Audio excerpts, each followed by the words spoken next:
নমস্কার, আমি চৈতালি। আমার চ্যানেলে সবাইকে স্বাগত জানাই। আজ আমি রান্না করেছি পাবদা মাছের ঝাল। আমি এখানে কয়েকটা পাবদা মাছ নিয়েছি। প্রথমে মাছেতে নুন, হলুদ গুঁড়ো, সামান্য তেল দিয়ে ভালো করে মাছের গায়ে মাখিয়ে নেব। আমার মাখানো হয়ে গেছে।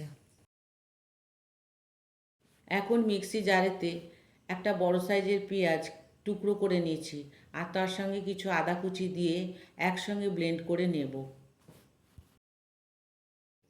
আমার ব্লেন্ড হয়ে গেছে। একটা ছোট কাঁচের বাটিতে 2 টেবিল স্পুন টক দই,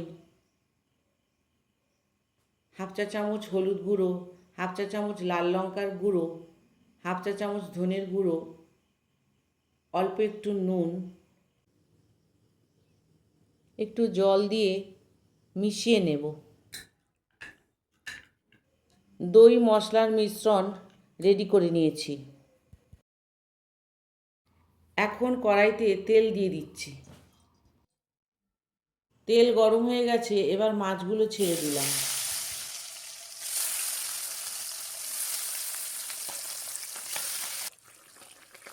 এপিট ওপিট উল্টে হালকা সোনালি করে মাছগুলো ভেজে নিতে হবে। মাছ ভাজা হয়ে গেছে, এবার তুলে নিচ্ছি। বাকি মাছগুলো ভেজে নিতে হবে। ভাজা হয়ে গেছে, এগুলোও তুলে নিলাম। ওই তেলে হাফ চা চামচের মতন কালো জিরে দিয়ে দিচ্ছি। ফোড়ন থেকে সুন্দর গন্ধ ছাড়লে একসঙ্গে বেটে রাখা পেঁয়াজ ও আদা দিয়ে দিলাম।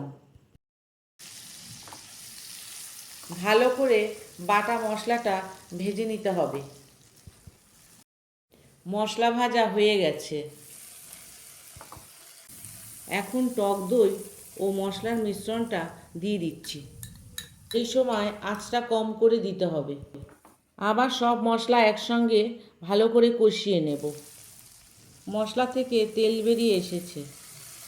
মশলাটা বেশ ভালো করে কষানো হয়ে গেছে।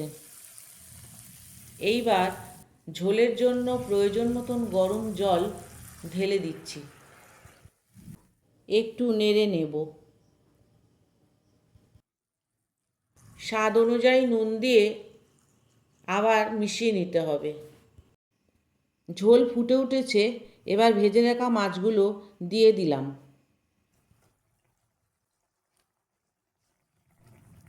3 মিনিট মাঝারি আঁচে ফুটিয়ে নেব। 3 মিনিট হয়ে গেছে, সবশেষে 2টো চেরা কাঁচা লঙ্কা দিয়ে গ্যাস বন্ধ করে দেব আর ঢাকা দিয়ে রাখবো 2 মিনিট। তৈরি হয়ে গেল পাবদা মাছের ঝাল।